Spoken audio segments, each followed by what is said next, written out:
Good day. It is September the 16th. The month is half over. Yay! Over half over.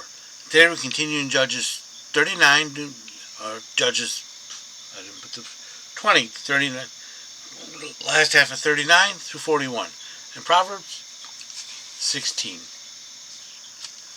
And if you want to be tagged or anything, questions, comments, concerns, questions, or anything, concerns, complaints, suggestions, anything like that.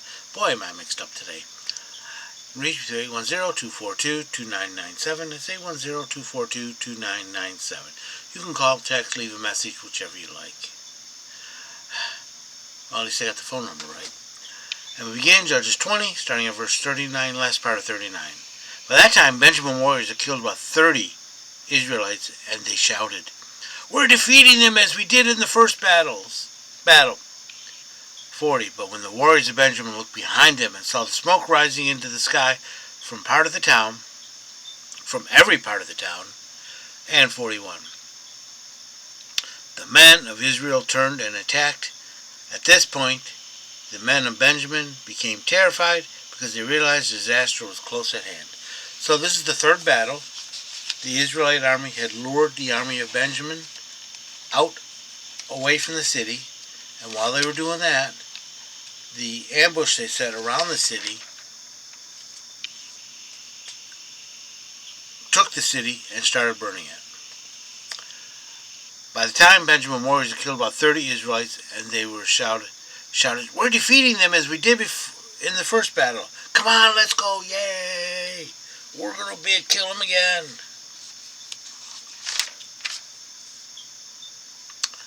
40. But when the warriors of Benjamin looked behind him and saw the smoke rising into the sky from every part of the town, but then, you see what happened was, the men of Israel turned in and attacked. So they saw, oh no, we've got no place to go. There's another army behind us. We're in trouble. At this point, the men of Benjamin became terrified because they realized disaster was close at hand. They were bewildered, and they're going, what happened? We were winning. And all of a sudden, now we're losing. Proverbs 16. The preparations of the heart are man's, but the answer of the tongue is from Yahweh. Think Balaam.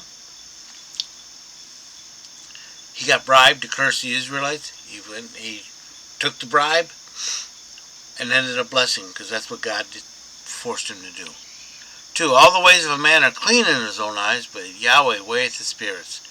You think you're doing right, but God's going to measure your true motivations. 3. Commit thy works unto Yahweh, and thy thoughts shall be established. If you commit yourself to doing things for God, your thoughts will take you into that direction. 4. Yahweh has made everything for his own purpose, yea, even the wicked for the day of evil. That's more like he allowed for the wicked. 5. Everyone that is proud in heart is an abomination to Yahweh. My hand upon it, he shall not be unpunished. Arrogancy is rebellion. 6. By mercy and truth iniquity is expiated, and by fear of Yahweh men depart from evil. Fear is proper reverence and love to God and worship. 7. When a man's ways please Yahweh, he makes even his enemies be peace at him. When you obey God, your enemies either will not be able to attack you or don't want to attack you because it will hurt them more than you. 8. Better is a little with righteousness than great revenues with injustice. Better to have a little and be right with God than huge wealth and have injustice. Not in man's heart, he devises his way, but Yahweh directs his step. 10. A divine sentence is on the lips of the king. His mouth trespasses not in judgment. 11. A just balance and scales are Yahweh's. All the weights of his bag are his. He hates dishonesty. 12. It is an abomination to kings to commit wickedness, for the throne is established by righteousness. Rulers are held to a higher standard. Righteous lips are the delight of kings, and they Love him that speaks right. 14. The wrath of kings is a messenger of death, but a wise man will pacify it. Wise man will know how to convince the king, hey, this might not be a good idea, or you don't need to do that. 15. In the light of a king's countenance is life, and his favor is the cloud of the latter rain. 16. How much better it is to get wisdom than gold. Yea, to get understanding is rather to be chosen than silver. Wisdom and understanding and discernment are more valuable than any material wealth you can have. They cannot be lost, cannot be used up, cannot be stolen, and cannot be destroyed. 17. The highway of the upright is to depart from evil.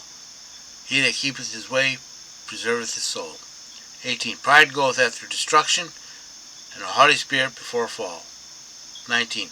Better to be of lowly spirit with the humble than to divide spoil with the proud.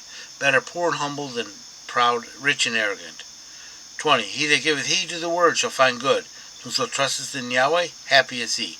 Obeying God will make you happy. 21. The wise in heart is called a man of discernment. The sweetness of lips increases understanding. 22. Understanding is a fountain of life to him that has it, but folly is a chastisement of fools. 23. The heart of the wise teaches his mouth, and addeth learning to his lips. 24. Pleasant words are as a honeycomb, sweet to the soul and health to the bones. 25. There is a way which seemeth right unto man, but the end thereof are the ways of death. Man's ways always lead to death. Any way without God will lead to death. All God's ways lead to life. 26. The hunger of a laboring man laboreth for him, for his mouth compelleth him. Yeah, if you're hungry, you're going to get up and work and get some food, so you can get some food. 27. An ungodly man diggeth up evil, and in his lips there is a burning fire. 28. A froward man soweth strife, and a whisperer separateth familiar friends. 29. A man of violence entices his neighbor, and leadeth him into the way that is not good. 30. He shutteth his eyes is devised froward things, that's rebellion. He that biteth his lips bringeth evil to pass. If you ignore evil, you bring it. 21. The hoary head is the crown of glory. It is found in the way of righteousness. 32. He that is slow to anger is better than the mighty, and he that ruleth the spirit than he that taketh the city. If you can't, or won't, whatever, rule yourself, someone else will. And 33. The lot is cast in the lap, but the whole disposing thereof is of Yahweh. I hope you've been blessed by this reading. May the Lord richly bless you. Remember, if I can be tagged when I post these videos, if you have any questions, comments, concerns, suggestions, complaints, or anything else, you may reach me through 810-242-2997. That's 810-242-2997. You can call, text, leave a message, whichever you like. Remember, Jesus loves you, and so do I.